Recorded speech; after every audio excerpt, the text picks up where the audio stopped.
नमस्कार, news DC press Brijesh Jaipur में आप सभी दर्शकों का हार्दिक स्वागत है।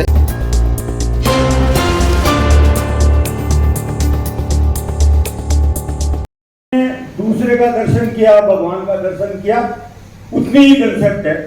गीता भी थोड़ी बहुत पढ़ी, श्रीमती जी भागवत पढ़ती रहती है, गीता 5-7 बार पढ़ ली। मैंने कहा मेरे तो समझ में एक ही लाइन आई कि दूसरे को मान लिया तो हमने अपने को मान लिया, दूसरे को मान लिया तो अपने को मान लिया। तो जब हम दूसरे का महत्व देने, बचपन में यंग था मैं, मेरिट में भी था, राजस्थान बोर्ड की मेरिट में भी था, तब तक मैं मानता था मैं मुझे करना है, मुझे डेवलप होना है।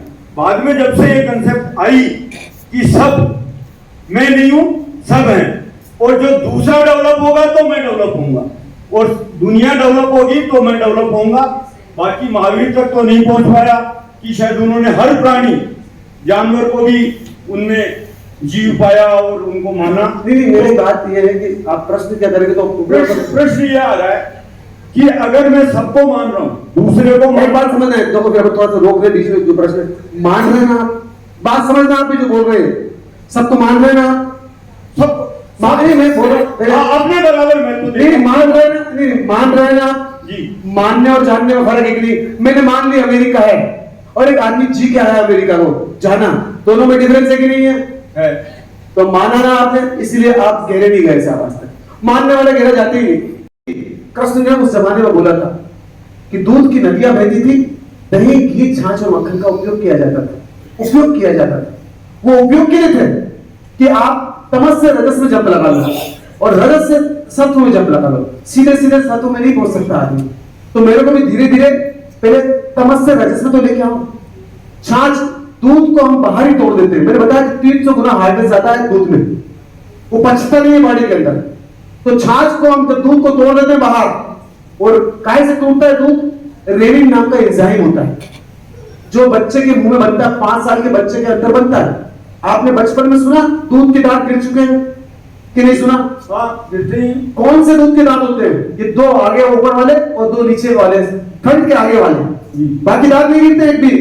ये 2, इन चारों में ही रेनिन नाम का एंजाइम बनता है, बॉडी पैदा करती है। और जब उसका काम खत्म हो जाता है, 5 साल के बच्चे के बाद बच्चे को रिक्वायरमेंट नहीं है दूध की, ये प्रकृति का इशारा है। उसके बाद उसकी बॉडी अपने आप बड़ी हो जाएगी, पूरी डेवलप हो जाएगी। तो ये दूध के दांत गिर चुके होते हैं, उसके बाद बॉडी में तोड़ने वाले एंजाइम्स नहीं होते। फिर कुछ लोगों ने बाहरी दूध को तोड़ दिया और दही बना दिया। हमारी बॉडी भी पूरे भोजन को खमीर में कन्वर्ट करती है। आप जब देख सकते हैं, आज तो वीडियो मौजूद है, पूरा भोजन टूट के खमीर में परिवर्तित होता है।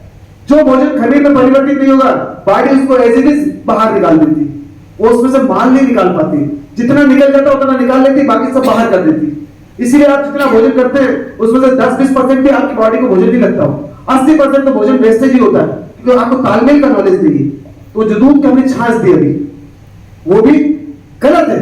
जैसे कि हल्दी भी गलत है, हल्दी भी जमीन में उगती है, पर रजस में माना उसको भी औषधि के रूप में। वो भी आयुर्वेद विज्ञान ने लिखा औषधि, भोजन के रूप में हल्दी को नहीं खा सकते आप, और सौंठ भी आप नहीं खा सकते भोजन के रूप में, औषधि के रूप में ले सकते हो उसको। बस हल्दी और सौंठ वो भी रजस में आती है, सत्व में वो भी नहीं आती, सत्व में उससे भी ऊपर उठना पड़ता है। ये सब मिर्ची भी, जो काली मिर्ची भी रजस में आती, उससे भी ऊपर उठना पड़ता है। आगे की यात्रा है। मैं पहले तमस से रजस में तो लेके आऊं आदमी को, धारा आपकी बरकरार रहे, ताकि आप में जो दूसरे दिन बहुत सारे मित्र आए हैं, वो धारा को बराबर बना करके, ताकि गहराई से कुछ छोटे कुछ आघात आपकी बॉडी में हो तो वो बाद में आपके जीवन में काम आएंगे। दूध के बारे में आघात किया हो मैंने, या मैंने यहां बोला कि पापा भी पुराना खाना, तो वो भी आपके ब्रेन में आघात लगा है। खाकरा दिन पुराना, वो भी ब्रेन में आघात लगा।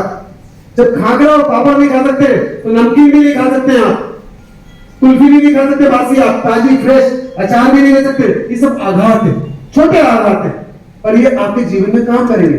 2 दिनों तक हम और थोड़ा सा काम करेंगे हमारी बॉडी के साथ शाम की संध्या में, ताकि वो जो फीचर्स है मन का, वो भीतर प्रश्न खड़े कर सके आपके जीवन में, और आप बिना प्रश्नों के विकास नहीं कर सकते आप, और भीतर से आपका थोड़ा विकास हो सके आपका। तो 2 दिनों तक धारा न टूटे, जो भी आ सकते हैं आप में से बिना धारा तोड़े, ताकि जीवन धारा के साथ ही विकसित होता है। गंगा गंगोत्री से चलिए, बिना धारा के वो सागर तक नहीं पहुंच सकती। धारा टूटती नहीं है उसकी एंड तक। तो आपके जीवन में भी धारा न टूटे, ताकि आसानी से आगे की यात्रा कर सकें आप। अभी हम खड़े होकर प्रयोग करेंगे साहब।